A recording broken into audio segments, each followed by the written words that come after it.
to the cricket edition of the Front Bar. Thanks, of course, to Ferdy. What a player our next guest is. Not arguably the greatest swing bowler, the greatest left-arm fast bowler the game of cricket has ever seen, bar none. Please make him welcome the one and the only Wasim Akram, everybody.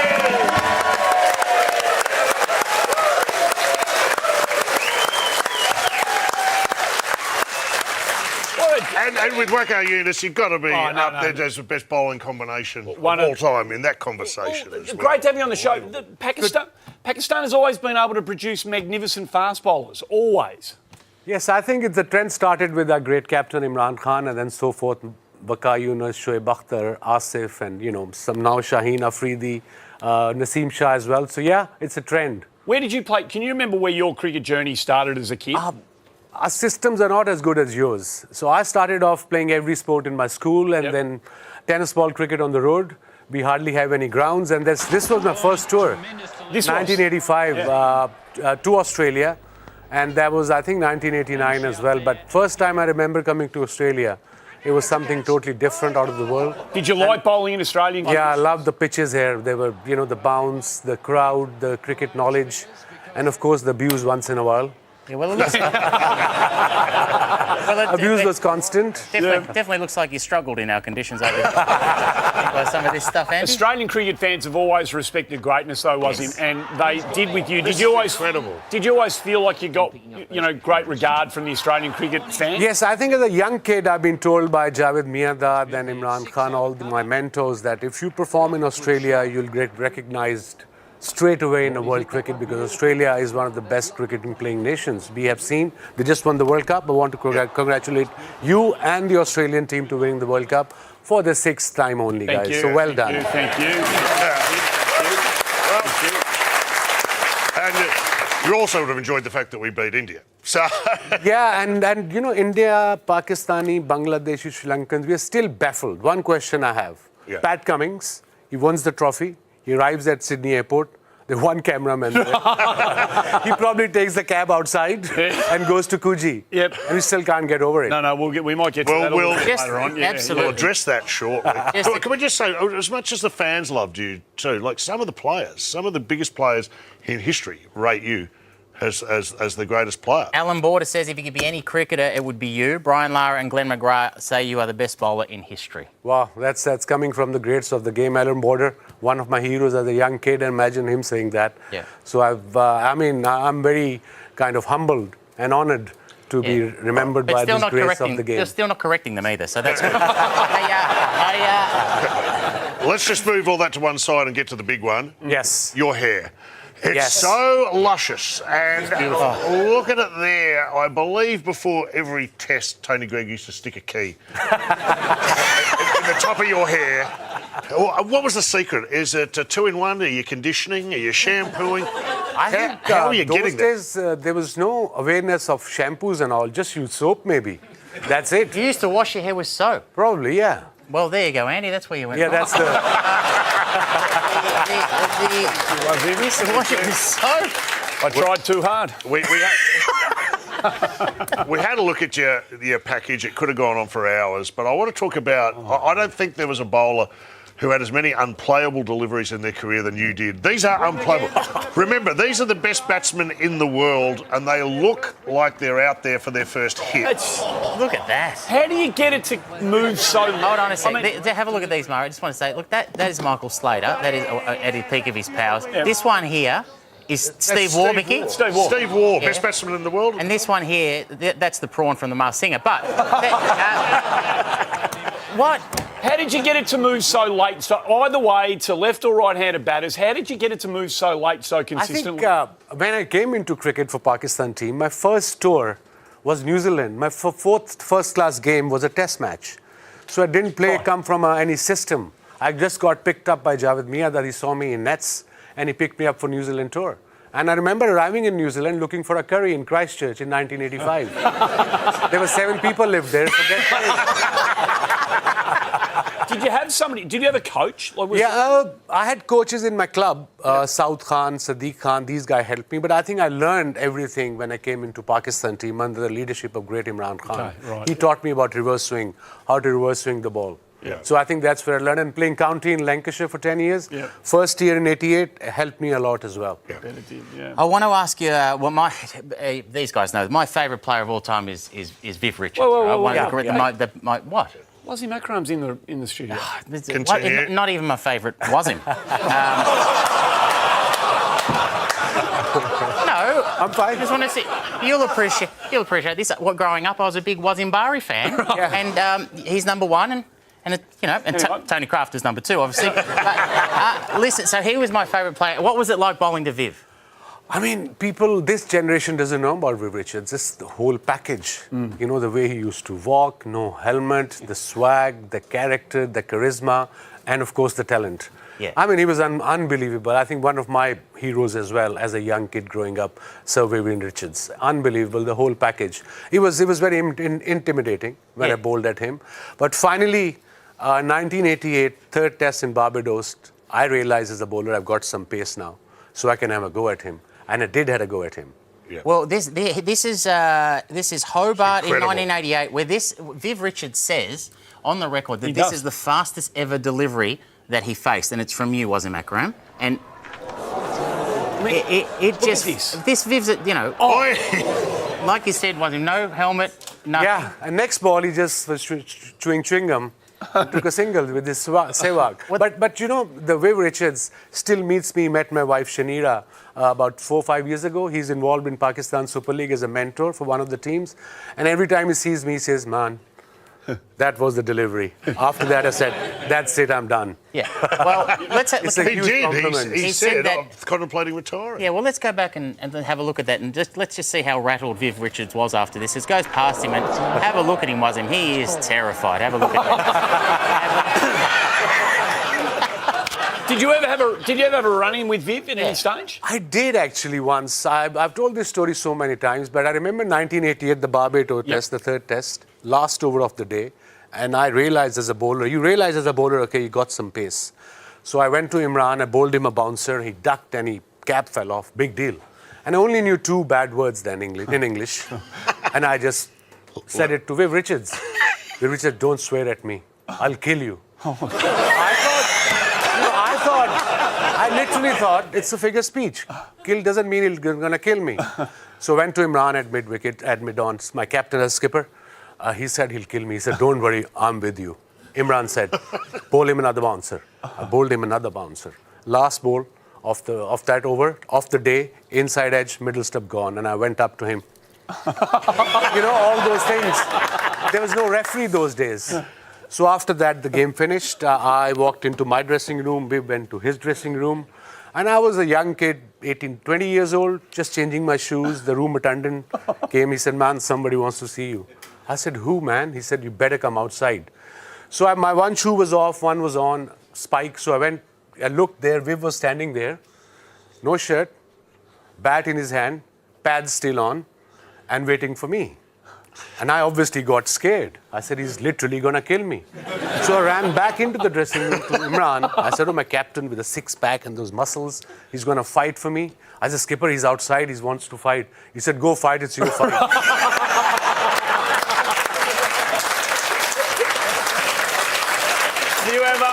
There are so many amazing moments in your career. 4 international hat-tricks, 2 in Test cricket, 2 in one day international cricket. Sam, this is our favourite. Well, this is, because it's Merv Hughes, it's Carl Rackerman, and then it's Terry Alderman who really gets behind this one. Yeah, So 3 tail enders with the new ball. Wasim Akram, do you really count that as a hat-trick? Kind of. Yeah, fair enough. It is a hat-trick, come on. Of course it is. Of course it was. And to get Terry Walderman on the hat-trick ball is Was a big memorable. deal. Because I rated him, but Bill Lawry, of course, in the commentary for Australia in that era, did not rate Terry Alderman as a batsman. Oh, and that's a nasty one. It's hit him on the head, and Alderman has gone down. I'm a little bit annoyed about this. I'm not putting the finger on Wasim Akram, but you could see that was going to happen because Terry Alderman cannot bat.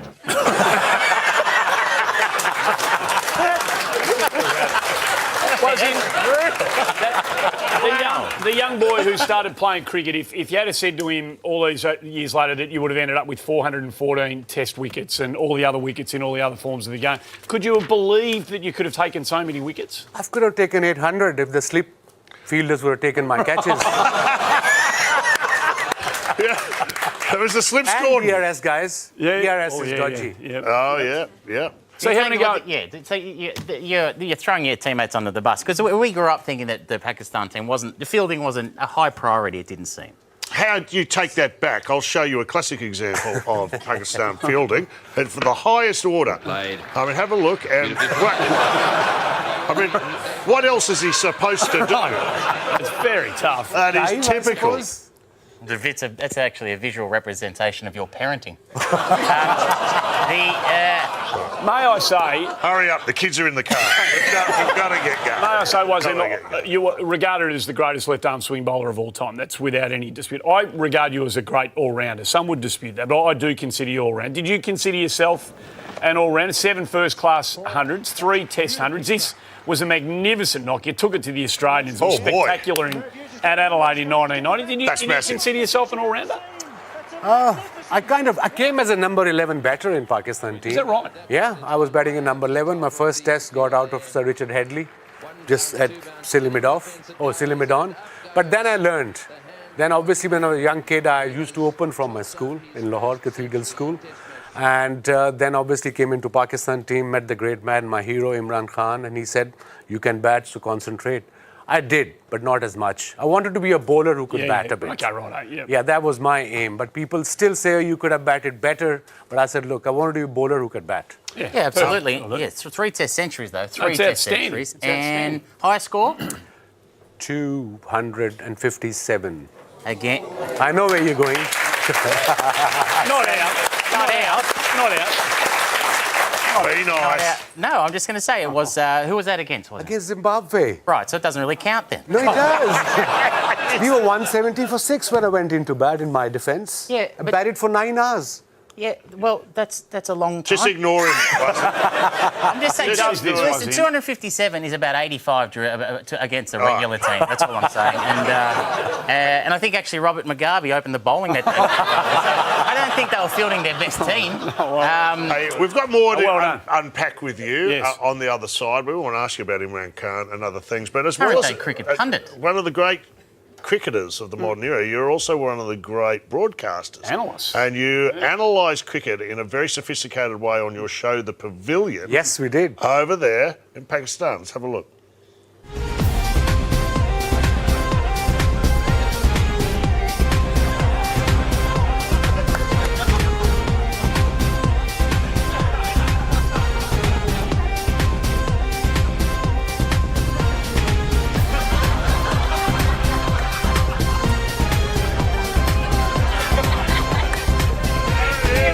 Okay, you understand? That is superb stuff. That's also how their news starts. Are you happy to stick around There's a lot for us more to we do want to talk some to you more? Absolutely. Yeah, great. No, Well, worries, let's all go to the break together. You know what to do, guys.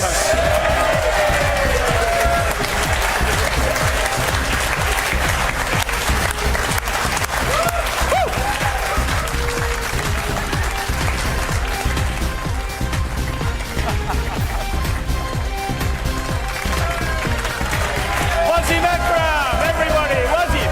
Get around the great man. More to come after this.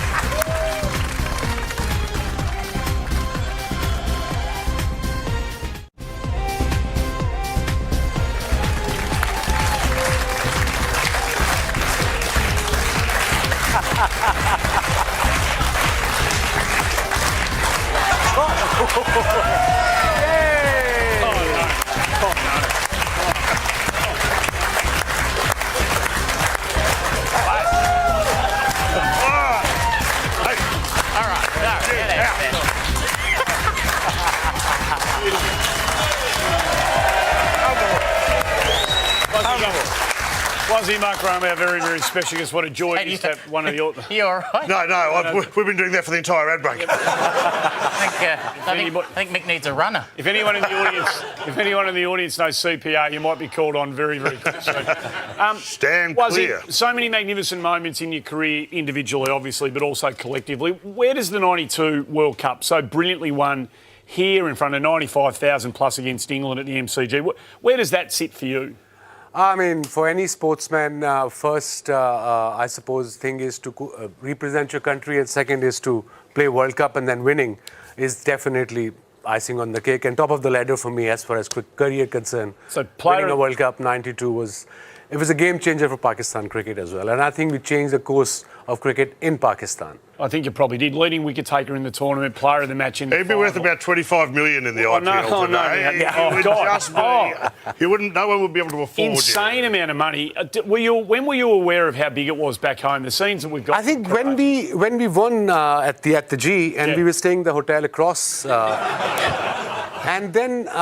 This looks like another hard-hitting show. To celebrate, but when we arrived back in Pakistan, then we realised what we did. So how did we arrived at the airport, and those days the security wasn't that, it wasn't that serious. So there were people all around the plane, and then cricket board, we were only 5 people there probably at the time who were working for PCB. Now we have 1,000. So there was an open-top bus. The hotel drive was about 20 minutes. It took us about 7 hours. The whole city, the whole Lahore 7 hours. was out on the street. It took Pat Cummins 20 minutes. Well, excuse me. It didn't. It took Pat Cummins 8.5 hours, but that's because Qantas lost his luggage. All right? But have a look at him being mobbed. I mean, these are wild scenes. I know. Are they not? A slightly different vibe than Karachi. Yeah. It's been, has it been, we talk about cricket over here a lot, and we lament for the plight of the Pakistani team not being able to play. I know recently the Australians have gone back over there and played, but it's something we talk about. I just miss Pakistan as a powerhouse in world cricket. It'd be great to have you back and being able to tour on a regular basis. Yeah. In the meantime, how long, I mean, one of the biggest sporting events in the world, bar none, would be Pakistan-India, and you haven't played test cricket against each other for some 15... Yes, I think last they played maybe 2007, 8. Is there any chance we will see that? I played my first series against India in 87, then India toured Pakistan in 89, and then we didn't play test cricket for 10 years. And I played 89 and then played 99, we toured India. So yeah, I suppose politics apart, the people-to-people contact is very important. In a time when the test teams seem to be thinning out on the ground, to have a strong Pakistan cricket team up and running would be great for the competition. Sorry to cut you. Australia, England talk about Ashes, the pressure. But imagine 1.3 billion people in India, 250 million people in Pakistan. Yes. That pressure is totally different. Well, we'd love to host one here if you guys can get it together. It would be. I think there was one going to be played at the MCG. Yeah, I think so. This will be a great place to play cricket. Australia is one of the best countries in the world for me. All right. Let's get back out onto the field. Sledging, a robust debate that goes on out there. How did you go with it? Was it an important part of your game? I learned 3-4 words straight away. Straight away. Yeah. I remember there was an infamous stand at the G called Bay 23. Bay 13. Yeah, they were shouting something for half an hour. I thought they were praising me. And my captain told me they weren't. Right, okay. And he told me the meaning of that word afterwards, what it meant. And what were they chanting? Wasim is a wanker.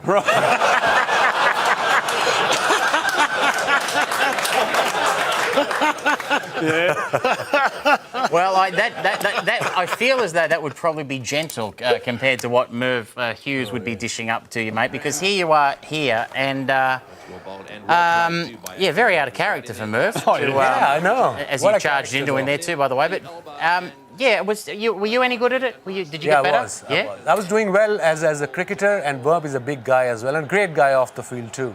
But you see, you understand the culture we come from. It took me 10 years to understand my wife. So at that time, I was hardly understanding what he was saying. Yeah, right. Apart from 2-3 words. We should point out you've married an Australian wife. The father-in-law is sitting here. My brother-in-law is sitting here. What? Tony Thompson. Well done. Simon.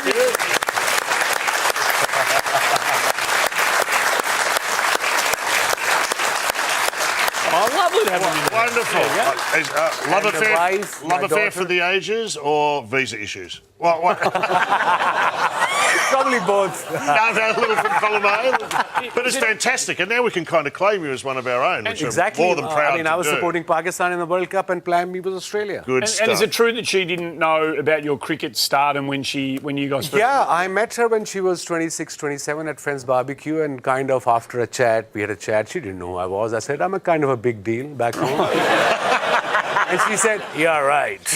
And was there a moment And when then, and then I went out to drop her at the taxi stand, and obviously the taxi driver was a Pakistani and Indian. They recognized me, and they start running towards me, and then she realized. She realised. Who's laughing now?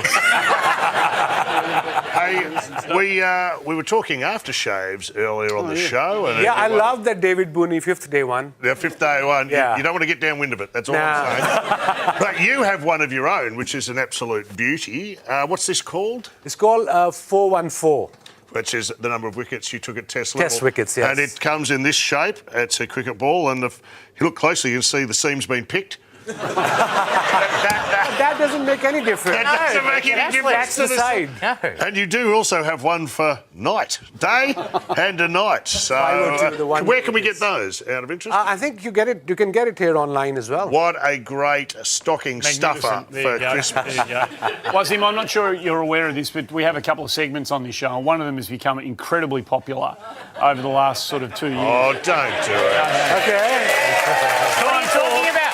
Time for Drip tray. Wow. So do you need to explain to... Jeez. This Wasim, this is a big segment, and but you're probably the biggest guest ever to do it. Drip trays. Well, it's quickly become an institution in this country, and so I just get to ask a series of questions, punchy answers, just from the heart. If you're not comfortable, if you don't just pass, you can pass if you want, but they are hard hitting. I'm not going to just be ready. Let's go for it. Is there any danger of getting into it? Is the question here. No, Wasim Akram, favourite movie ever? Django. Django. Yeah. Django. Ah, yes, yeah. That's a- Bit of a rom-com. There's a no. There's a reason. There's a random Australian there. I don't know why. Oh, that's right. Yeah, Yeah. played by the director. Yes. Played by Quentin Tarantino. Favourite television show? Nowadays, I'm watching. Which one is favorite television show nowadays? There's so many. Front Bar. Thank you. I did watch Front Bar on YouTube before I came here, by the way, guys. Okay. Wow, You guys are brilliant. that's And you still came along. Thank you very much. all right, toughest batsman to bowl to. I played against all the greats. If I have to name one, it's got to be Martin Crowe. Martin Crowe. Martin That's Crowe. interesting. Beautiful player. Easiest batsman to easiest one. One you got out the most. Terry Alderman. All right, first car. A Toyota Corolla, 74 Toyota Corolla. My first paycheck from Pakistan board went straight in, bought a car. Toyota Didn't know how to drive though. Toyota Bought Corolla. a car. Yeah. Brand new or did it? There was. No, second hand. Manual, automatic. Manual. Yep. Let's be careful. Sorry. Sorry. Protect the tray. Sorry. Wasim, serious question. Is there too much cricket? Yes. Yeah, there is. Especially involving Zimbabwe. They, Especially 5 T20s happening in India now. Nobody's watching. that's a good point. Do you cook?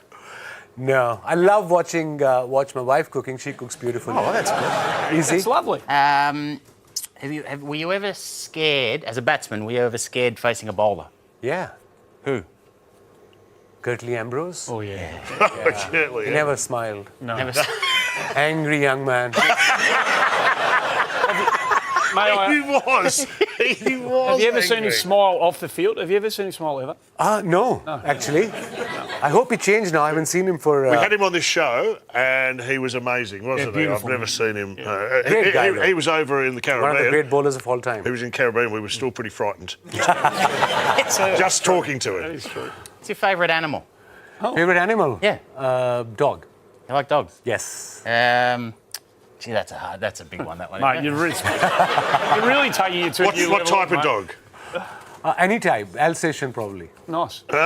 We should introduce him to Dr. Chris Brown. Yeah, no, I'm sure Wasim actually likes difficult ones that are question, alive.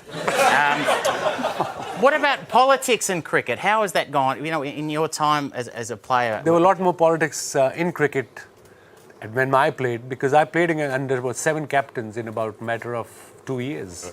The Prime Minister ever get involved? Yeah, once he used to call me during the 99 World Cup just to say what's happening, what's the team for tomorrow. And after we lost the final to Australia, never got a call from him. Last strip tray question. Here it is. Drum roll, please. Make it a good one. There's so many to choose It's from. been a great, it's been a great trip. Thank you very much. Thank you. And if any of you want to get up and stretch your legs, feel free. Wasim Akram, what's your favourite colour? Jeez. That's a tough one. Yeah, no. Yeah. Canary yellow. Oh, beautiful. Canary Yellow. All right. Right on. Well, There it is. That was Drip Tray.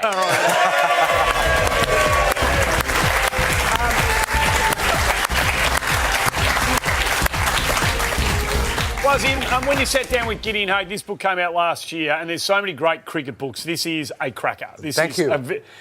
Did you enjoy the process? The best cricket writer in the world, by the way. Yeah, and a hell of a story to be told. Did you enjoy the process of going through this? It was tough to revisit some incidents, but credit to Gideon Haigh, who's one of the best writers, I think, in the world right now. He was properly prepared, good friend of mine. We became very good friends afterwards. Yep. It was tough, and with the help of my wife, the story, the reason I wrote the book, my wife insisted you should leave something for the kids, your boys, 2 boys and a little girl, Isla, who's just turning 9 next month. Yep. So yeah, it was tough, and I forgot quite a bit of stuff. You know, sometimes you tend to forget stuff you don't want to remember. But Gideon, being Gideon, he knew everything. He was well prepared. He was right there. That is a stocking stuffer. No doubt if ever about I've seen it. It's that time of the year. If you're looking to buy a great present for a cricket fan out there, this is the way to go. It has been an absolute joy to meet you tonight. We all grew up enormous fans of yours, in awe of you as a player, and to meet you on the show has been a joy for all of us. Thanks for coming. Thank you very much, guys. Thank you. Wasim Akram, our special guest. Don't go anywhere. On the other side of the debate, Nick Multi is up next. We'll get a photo.